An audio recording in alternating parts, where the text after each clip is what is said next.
Okay, so in this video, I'm going to explain the solutions to the other questions in number 2, assessment 1 on MT3, expansion and factorization of algebraic expressions.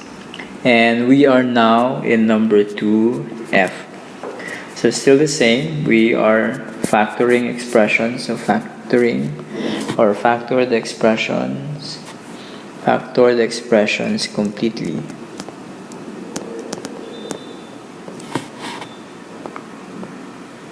In letter F, you are asked to factor 1/3 p squared minus 2/3 pq plus 1/3 q squared. Like any expression, your first option is always to check whether there is a common factor in the given terms.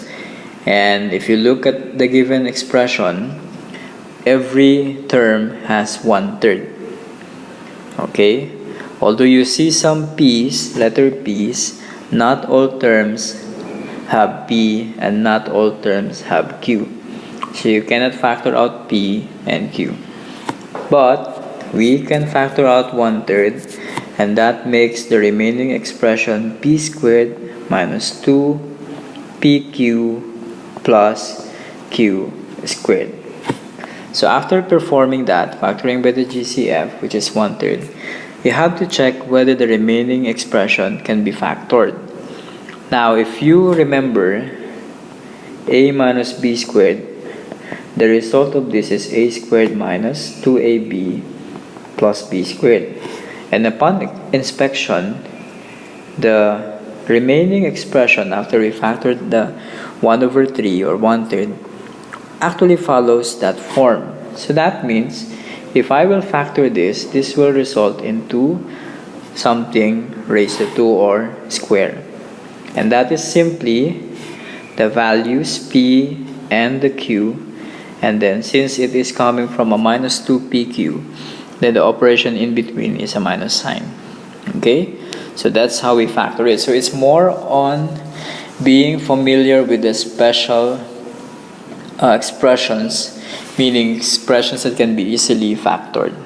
Okay, so that's for letter F. And then for letter G, number 2G, we have x plus y,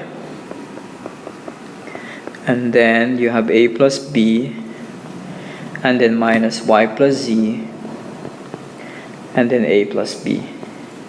Now, since the instruction was to factor the expression, you might be tempted to expand.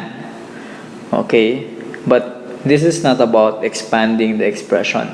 This is about factoring the expression. So, like any simple expression, when we factor, we look for common factors. And in this case, the common factor is a plus b. So if I factor that out, so I have a plus b, what I have will be from the first is x plus y, and from the second, so that's minus y plus z. Okay, look at how I use parentheses or grouping symbols to preserve the expression, the signs of the expressions. Okay, so after doing that, we have now a plus b, and then work on the expression inside, because this can be written as x plus y minus z. So make sure you are performing the operations properly. So then you have a plus b, and then x plus y minus z will be x minus z.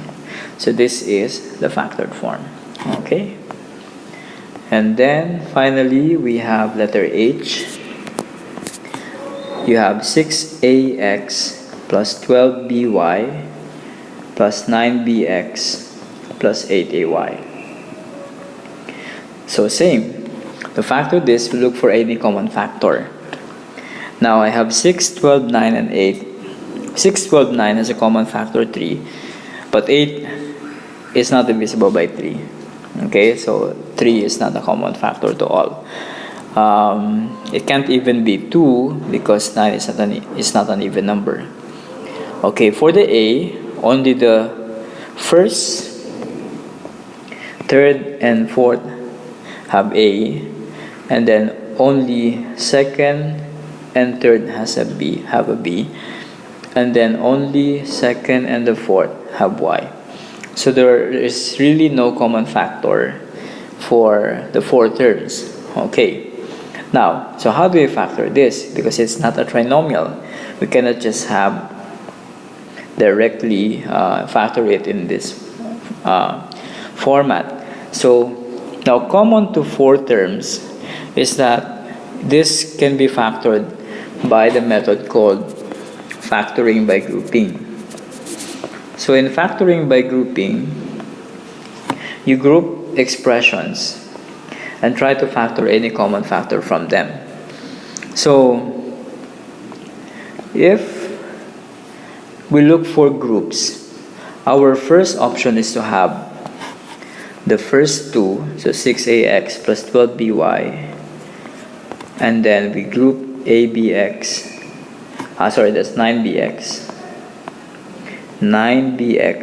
plus 8ay, and then you try to factor out any common factor. Now in the first, you can only factor out 6, and you have ax plus 2y. On the second, I can factor out, actually there is nothing that you can factor in the second group. Okay, so this is just implying that your grouping is not the best way to group the terms. Okay, now in factoring by grouping, you could actually switch terms to form a group.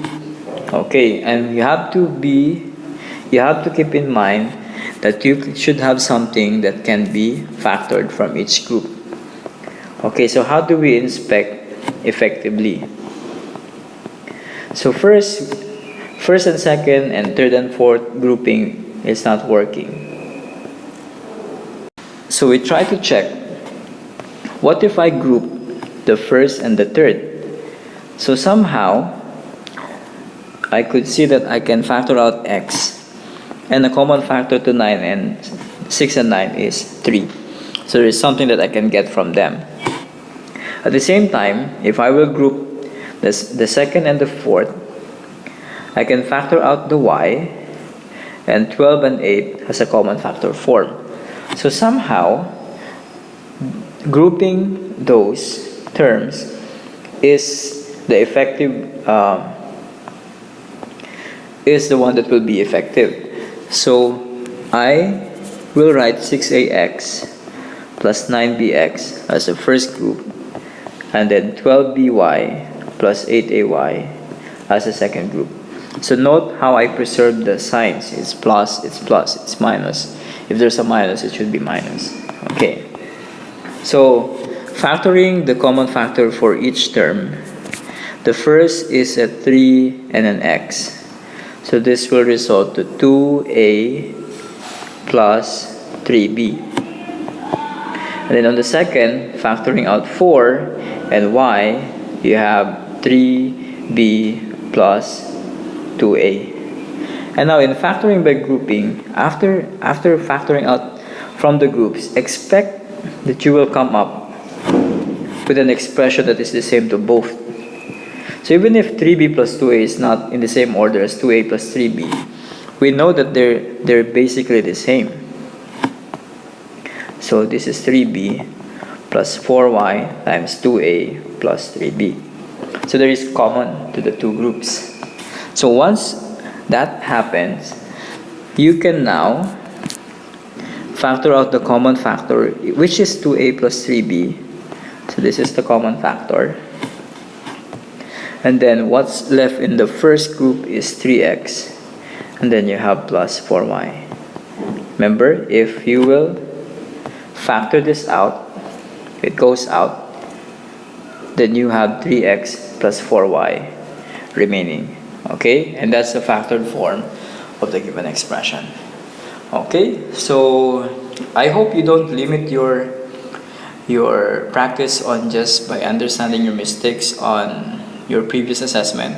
But after watching the video, you have to go through your workbook or textbook and look for similar problems that were given in the test.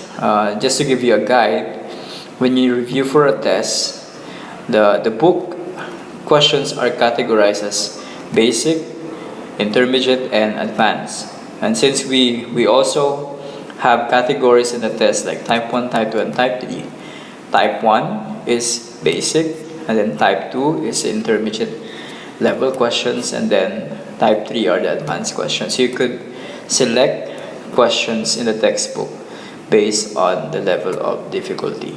Okay, so that's for this video, and then in the next one I'll be showing the solution to the last question that I gave you in the test, and that's number 3.